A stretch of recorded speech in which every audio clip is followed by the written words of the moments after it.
Greeting, dear ones. I am Kryon of Magnetic Service. Seid gegrüßt, meine Lieben. Ich bin Kryon. Vom magnetischen Gitter.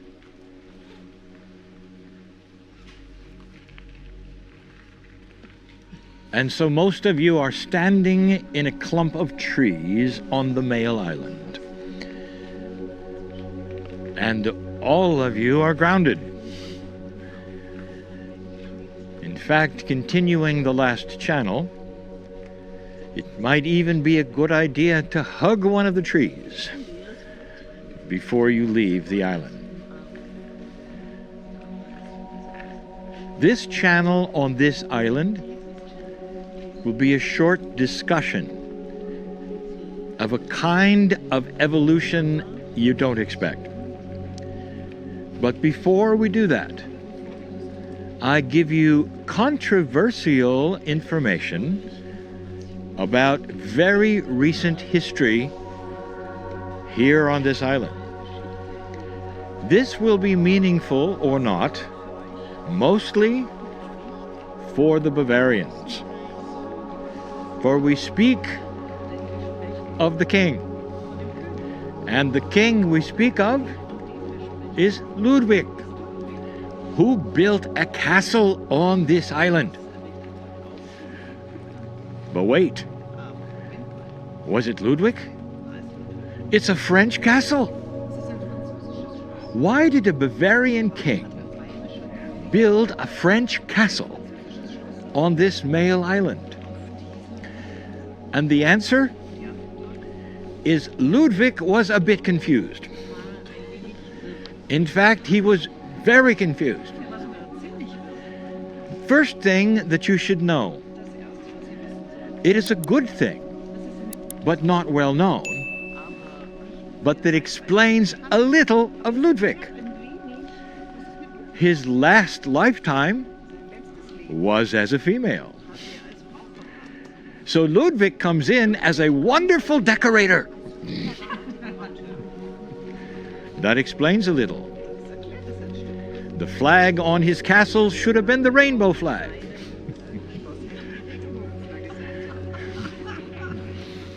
But that's not all. Here's the big one. Ludwig's soul was shared with Louis. And Ludwig was convinced that his past life was Louis of France, King Louis, the one who built Versailles. Toward the end of his life, he actually tried to become Louis. So you would think what undid him was his esoterics. He was very esoteric, and he shared the soul of another king. This is interesting because these are the kinds of things that are remembered most profoundly in the Akashic record. If you're a big leader, a wise leader or not, of any kind of association or country, it carries over. For that is the drama that you remember. And it's not just leadership. It would be other kinds of things that created that which was most energetic in a past life. But if you were a queen or a king, it really brings into your life those feelings. Now it's interesting, as we look at this male island, we talk to old souls. And that means that every single old soul here has been both genders. Now some of you may deny it. That's your bias. But you have been both genders. And so this starts the explanation of what is to come. If all souls carry both genders over and over on this planet, it should mean that there would be a great understanding. And so in that understanding, you would have a much better society, much better partnering. But you don't. If you look at what this earth has become, the planet is a male gender world. And so what has happened in the last century is that the balance has been challenged, and that the female gender is starting to realize that the male-heavy world is not appropriate. Now, I want you to think for a moment in history when this has occurred before. And the answer is, it really has not. Not to the degree it has in the last century.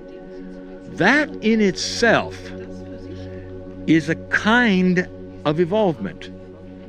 But that's not what's going to happen.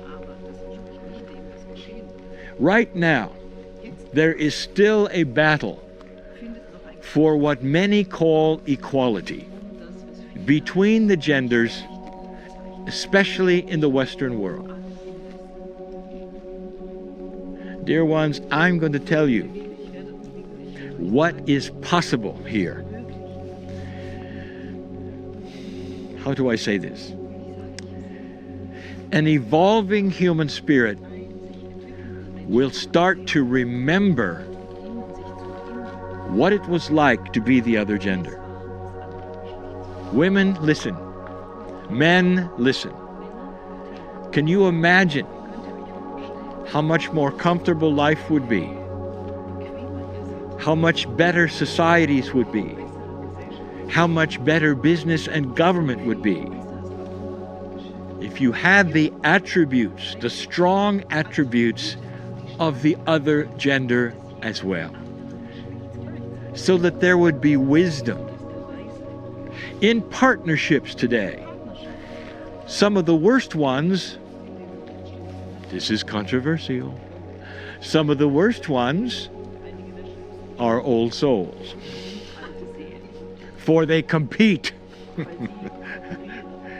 They don't have a confluence of togetherness. It's still gender specific, but they compete because they remember so much of the other gender. So what would evolvement look like? The difference is this: remembrance with wisdom, remembrance with compassion. And when you then enter a partnership, there is no competition. Instead, there is coherence. One remembers the other and anticipates what the other needs. In a society, can you believe that there would come a time when there is no gender specificity? It's simply humans applying for a job, humans going into government. Dear ones, this is the evolution of the genders. And the ones that are going to see it first are the old souls. For you have been both genders over and over, and will be the first ones to awaken to the coherence of knowing what the other is thinking and what it was like. Men will have a tremendous affinity and understanding of childbirth. They will know. Their compassion will be obvious.